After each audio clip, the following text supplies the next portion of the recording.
In this lesson, you'll learn how to identify 2-5-1 progressions in 12 keys.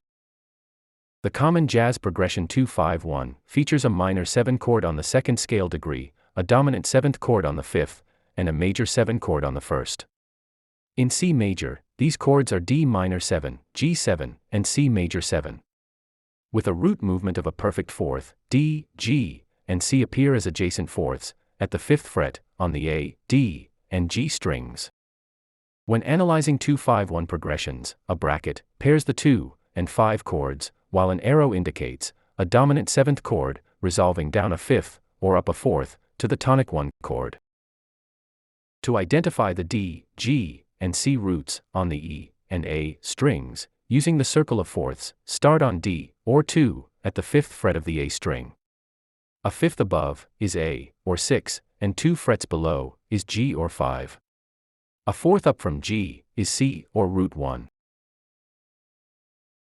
D minor 7 and C major 7 have roots on the A string, with the chord tones ordered as root, 5th, 7th, and 3rd. The root of G7 is on the E string, skipping the A string. The 7th, 3rd, and 5th chord tones are found on the D, G, and B strings. Watch as we use adjacent fourths to identify the chord tones in D minor 7.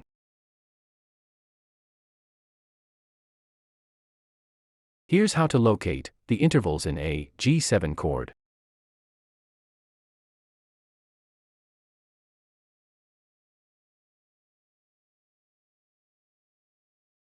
And now, a C major 7 chord.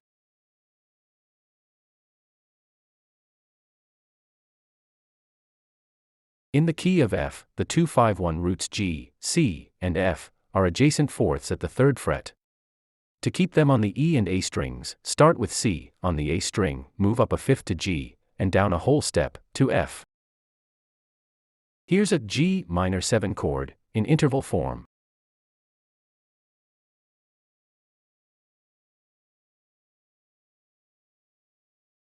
And now, an F major 7 chord.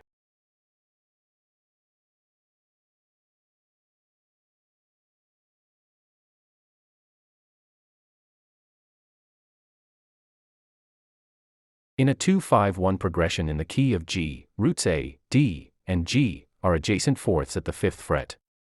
To keep the roots on the E and A strings, move the G down an octave to the 3rd fret of the E string.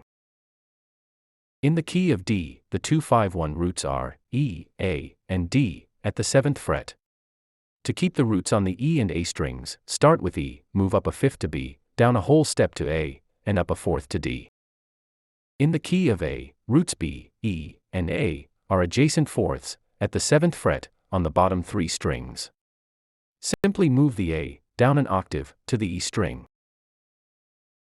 In the key of E, the root movement begins with F sharp at the 9th fret of the A string, then up a 5th to C sharp on the E string, down 2 frets to root B, then up a 4th to root E. In the key of B flat, the roots move from F at the 8th fret of the A string, up a 5th to C on the E string, then down a whole step to B flat. In the key of E flat, the 2-5-1 roots are F, B flat, and E flat at the 8th fret. Start with F on the A string, move up a 5th to C, down a whole step to B flat, and up a 4th to E flat.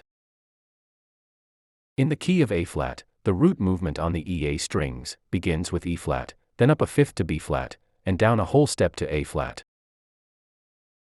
In the key of D flat, begin with E flat on the A string. Skip B flat, the adjacent 5th, move down a whole step to A flat, and then up a 4th to D flat.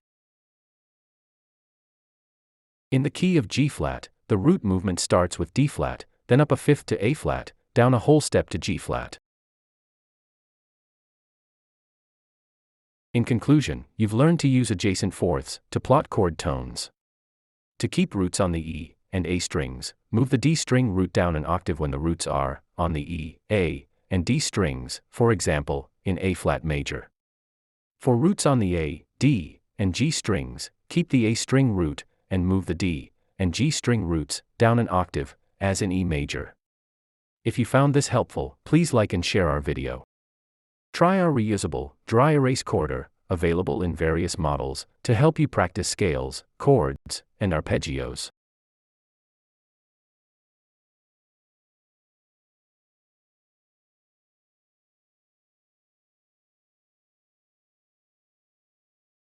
Check out our books and download our apps on the App Store and Google Play.